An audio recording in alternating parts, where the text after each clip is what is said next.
ဒီပရိသတ်တွေကတော့လုံးဝတပွဲလုံးမှာအားမှန်ပြည့်နေတင်ဂျာလာကောင်းရဖို့အတွက်ကောင်းမွန်ဆုံးအားပေးနေကြရလဲဖြစ်ပါတယ်ဒီအားတွေကိုတုံးချပြီးတင်တိုင်ပွဲတစ်ခုပေါ်ဆောင်သွားနိုင်မလားကျွန်တော်ဆက်လက်ဆောင်ကြရမှာဖြစ်ပါတယ်အောင်တီးကနေပေးတယ်လျအောင်အောင်တီးပဲပြန်ထားတယ်မြအောင်တီးကဲနေကိုဘီခင်ဗျာအကြီးချိန်မှာတော့မြန်မာတင်လိုအပ်နေတဲ့ဦးဆောင်ဖို့တော့ခဲစကအောင်တီးကောင်းမွန်ဆုံးကန်သွင်းပြီးတော့ရှာဖွေပေးသွားခဲ့ပြီလည်းဖြစ်ပါတယ်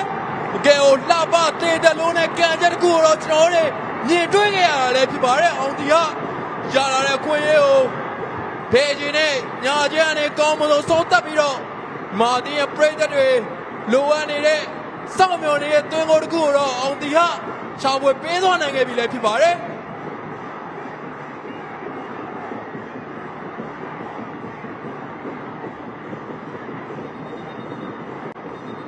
ကဲဟိုလှပတေတက်လုံးနဲ့သွင်းကိုတကိုးပါပဲခင်ဗျာအောင်တီဟာတင်းကောင်းဆောင်ပြီးပဲတောင်းဝင်ကျေးသွားနဲ့ဒီမှာတင်းတို့သွင်းကိုတကိုးတော့လက်ရှိချိန်မှာလှလှပပပဲရှာဖွေပေးသွားနိုင်ကြရလဲဖြစ်ပါတယ်လက်ရှိချိန်မှာတော့မြန်မာတင်းကတော့ပွဲကိုစတင်ဦးဆောင်လိုက်ပြီးဖြစ်ပြီးတော့လက်ချမ်းမိနစ်အတွင်းမှာဘယ်တင်းကတော့နိုင်သုံးမှတ်ကို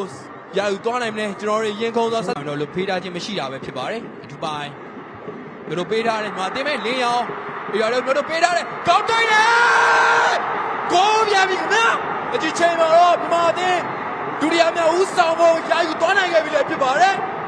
တိုက်စစ်ကညီတန်းရလာတဲ့ခွင့်ရေးကိုကောင်းမွန်ဆုံးကောင်းတဲ့အဆုံးသတ်ပြီးတော့ဒီမှာတင်းတို့ဒုတိယမြောက်ဦးဆောင်ဖို့ရှာဖွေပေးသွားနိုင်ခဲ့ရလည်းဖြစ်ပါတယ်တကယ်ကိုဒုမနာကွင်းထဲမှာတော့ပျော်စရာခိုက်တဲ့နေရာတော့ဒုတိယပိုင်းရောက်မှာတော့မြန်မာတင်းရဲ့ကစားသမားတွေဖန်တီးပေးနိုင်ခဲ့ပြီပဲဖြစ်ပါတယ်မာလူငယ်ကစားသမားလေးရဲ့မစုံမနစ်စူးစမ်းမှုတွေကတော့ကျွန်တော်တို့တကယ်ကိုအတိမပြုတ်အောင်မှာဖြစ်ပြီးတော့ဒီချိန်မှာလဲ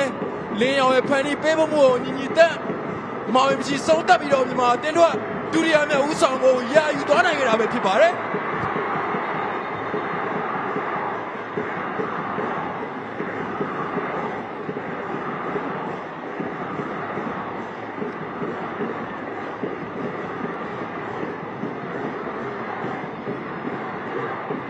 ပါတယ်။ဒီဆုံးမကလည်းစက္ကန့်ပိုင်းလောက်သာလိုအပ်တော့တယ်ဆိုပေမဲ့ကျွန်တော်အစီကံတစ်ဆက်နေတွင်းမှာပဲမြန်မာတင်းနဲ့အိုမန်တင်းတို့ရဲ့ပွဲသားချိန်ကပြီးဆုံးသွားခဲ့ပြီပဲဖြစ်ပါတယ်။ပွဲပြီးဆုံးသွားတဲ့အချိန်မှာတော့မြန်မာတင်းက2ဂိုးခိုးမရှိဆိုတဲ့ဇက်လက်တစ်ခုနဲ့အနိုင်ရပြီးတော့မပေးစရာရဲ့စစ်တစ်နေရာကိုရမှတ်6မှတ်နဲ့တက်လန်းခဲ့ပြီပဲဖြစ်ပါတယ်ကိုဆက်ဝေရန်ကဲဟိုပျော်ရွှင်စရာကောင်းတဲ့အခိုက်အတန့်တစ်ခုကိုတော့မြန်မာလူငယ်တွေမြန်မာပရိသတ်တွေတော့ဖန်တီးပေးခဲ့ပြီလည်းဖြစ်ပါတယ်။သုံးပွဲဇက်ကိုနိုင်ပွဲရယူပြီးတော့နောက်26ခုနှစ် Saudi Arabia မှာကျင်းပမယ့်အာရှယူဆက်ခွန်ဖလားပြိုင်ပွဲကိုတွားရဖို့တော့ကတော့မြန်မာအသင်းဒေါ်လေးအခြေအနေကောင်းသွားခဲ့ပြီလည်းဖြစ်ပါတယ်ဟုတ်ပါတယ်အုပ်စုနောက်ဆုံးပွဲစဉ်ကတော့လာမယ့်နိုဝင်ဘာလ30ရက်နေ့ညနေ4နာရီတူနာကွင်းမှာရှင်ပြိုင်ကစားအန်ထူပိုင်းပြန်ပြီးတော့အေးရကြားကောင်းတယ်ပြီကိုဗီနာဝေးစီကျွန်တော်ပြောခဲ့လို့ပဲဒီလိုအခွင့်အရေးတွေရရင်ကောင်းကောင်းကြီးအဆုံးသတ်တဲ့မြန်မာယူဆကုန်နေဒီချိန်မှာလည်းသွင်းဖို့တကိုထပ်ပြီးတော့သွင်းပြခဲ့ပြီဖြစ်ပါတယ်။ဟုတ်ပါတယ်ခင်ဗျာဆိုရင်ကျွန်တော်စောပိုင်းတင်ဆက်ခဲ့သလိုပဲအန်ဒီအများနဲ့ခိုက်တဲ့အနေနဲ့မြန်မာအသင်းဥဆောင်မှုတွေသွင်းယူတဲ့ဆိုဒီနေ့မှလည်းပြည်သက်တွေတကယ်ကိုလိုချင်နေတဲ့ဥဆောင်မှုတော့ပွဲသားချင်း7မိနစ်ကျော်မှသွင်းယူခဲ့ပြီဖြစ်ပါတယ်။ဒီကကွင်းထဲမှာရှိတဲ့ပြည်သက်တွေအားပေးတဲ့လည်းတကယ်ကိုရင်ကုန်စရာအပြည့်နဲ့မြန်မာကစားသမားတွေတကယ်ကိုပဲအတက်စရာတခုဖြစ်နေကြရတယ်ဖြစ်ပါတယ်။မြန်မာတင်ကတော့အင်ရှင်ပရိသတ်တွေရဲ့အားပေးမှုနဲ့ပဲအထူးသူတို့အနေနဲ့ဒီနေ့ပွဲစဉ်မှာရမှတ်တမတ်တော့ပဲမဟုတ်ပဲရာနှုန်းပြည့်နိုင်ပွဲရာနှုန်းပြည့်အကောင်းဆုံးပုံစံနဲ့အထူး19နှစ်ကြာဝေးကွာနေတဲ့အာရှခီးကိုခရီးဆက်ဖို့အတွက်အတော်လေးယုံကြည်မှုပြည့်ထန်နေတဲ့ပုံရိပ်မှာတော့ရှိနေကြတာဖြစ်ပါတယ်ဒီလိုအဝယ်ခံမှုမျိုးတော့မြန်မာပရိသတ်တွေနဲ့အတူမြန်မာအသင်းသားတွေလည်းမခံစားရကြပြီဖြစ်တဲ့ကြောင့်ဒီအတွင်းကိုသွင်းပြီးချိန်မှာတော့မြန်မာပရိသတ်တွေကတကယ်ကိုပဲပောက်ကွဲဆန်တော့ကျွန်တော်တို့မြင်တွေ့ကြားတွေ့ခဲ့ရတယ်ဖြစ်ပါတယ်ဟုတ်ပါတယ်သူတို့ကအနာဂတ်မှာသေချာပေါက်အားကိုးရမယ့်ကစားသမားတွေဖြစ်ကြောင်းကိုဒီကနေ့မှလည်းဒီသင်းကိုနဲ့အတူထပ်ပြီးတော့မြန်မာယူဆက်ခွန်သင်းတက်တည်ပြခဲ့ပြီးဖြစ်ပါတယ်ဟုတ်ပါတယ်စောပိုင်းကအသင်းကိုသွင်းယူပေးခဲ့တဲ့ညီတန်းပဲဖြစ်ပါတယ်ညီတန်းကတော့မြန်မာယူဆက်ခွန်သင်းရဲ့တိုက်စစ်တောင်ကမော်ဒီကပေးတော့တယ်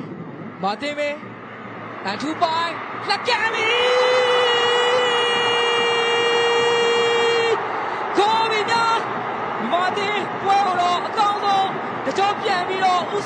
ဖြစ်ပါတယ်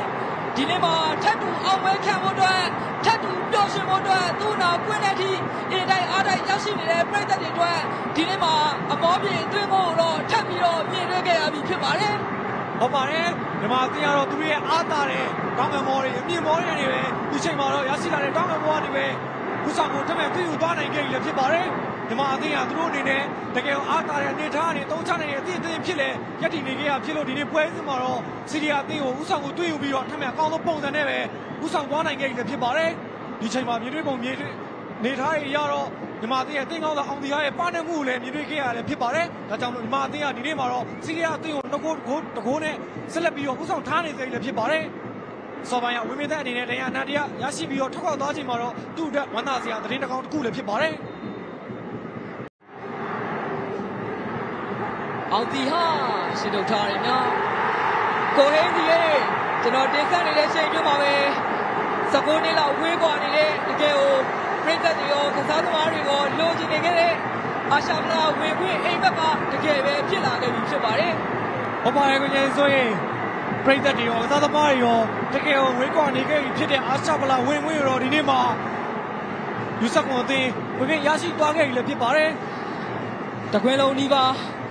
ခွင့်ပြည့်လာရောက်အားပေးခဲ့တဲ့ပြည်သက်တွေရဲ့အားပေးမှုကတကယ်ကိုလုံးဝအလဟတ်တမဖြစ်ဘူးဆိုတော့ဒီနေ့မှာမြန်မာကစားသမားတွေအကောင်ဆုံးတက်တည်ပြပြီးတော့အာရှဖလားဝင်ခွင့်ကိုတော့အကောင်ဆုံးရယူသွားနိုင်ခဲ့ပြီဖြစ်ပါတယ်။ဟုတ်ပါတယ်ကိုကြီးဆိုရင်မြန်မာပြည်သက်တွေတကယ်ကိုပျော်ရွှင်နေတဲ့ပုံရိပ်တွေကိုတော့ကျွန်တော်တွေတင်သာမြင်တွေ့ထားခဲ့ရလည်းဖြစ်ပါတယ်။ပြည်သက်တွေရဲ့အားပေးမှုကလည်းဝယ်ပြီးဆုံးချိန်မှာတော့ပုံမြိုင်ဆိုင်လာခဲ့သလိုကစားသမားတွေအနေနဲ့လည်း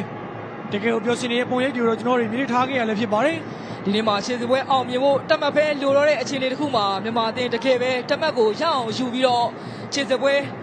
ကိုကောင်းကောင်းကြီးအောင်မြင်အောင်စမ်းဆောင်သွားနိုင်ခဲ့ပြီဖြစ်ပါတယ်။2006ခုနှစ်နောက်ပိုင်းပထမဆုံးအချိန်မြန်မာယူဆက်ခွန်အသင်းအာရှဖလားကိုတော့ဝင်ခွင့်ရရှိခဲ့ပြီလည်းဖြစ်ပါတယ်